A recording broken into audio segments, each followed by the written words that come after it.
Bike মানে হচ্ছে খরচ আর খরচ। আমার বাইকের হচ্ছে পিছনের ডিস্কটা চেঞ্জ করতে হবে। পিছনের ডিস্কের অবস্থা খুবই খারাপ, একটু দেখে আপনাদেরকে। এইটা হচ্ছে স্টকেরটা, এটা হচ্ছে যে আপনার 50,000 কিলোমিটার থেকে বেশি চলছে। একটু দেখে আপনাদেরকে, মিটার হচ্ছে এই যে এখন হচ্ছে 51,000 কিলোমিটার। আর আমার ডিস্কের অবস্থা হচ্ছে যে ডিস্কের অবস্থা খুবই খারাপ। এই যে চেঞ্জ করতে হবে, ব্রেক হচ্ছে না টোটালি। মানে এটা হচ্ছে 19-এর মডেল, এখন 2026, তার মানে 7 বছর পুরাতন একটা বাইক, 50,000 কিলোমিটার চলছে। এখন হচ্ছে যে ফার্স্ট টাইম ডিস্ক চেঞ্জ করতেছি। আর ডিস্ক লাগাচ্ছি হচ্ছে আমি সিএনডিটা, এটা হচ্ছে সিএনডি 190 mm-এরটা, অরিজিনাল সিএনডি।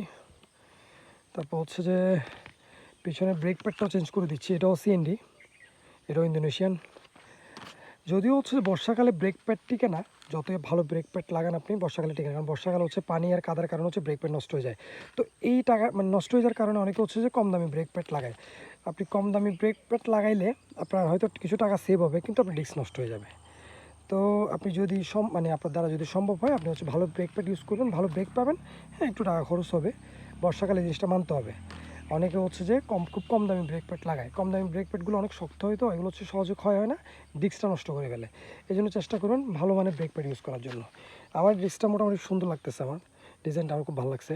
আমার হচ্ছে সামনেও সিএনডি লাগানো আছে, এটাও সিএনডি লাগানো 320 mm-এরটা।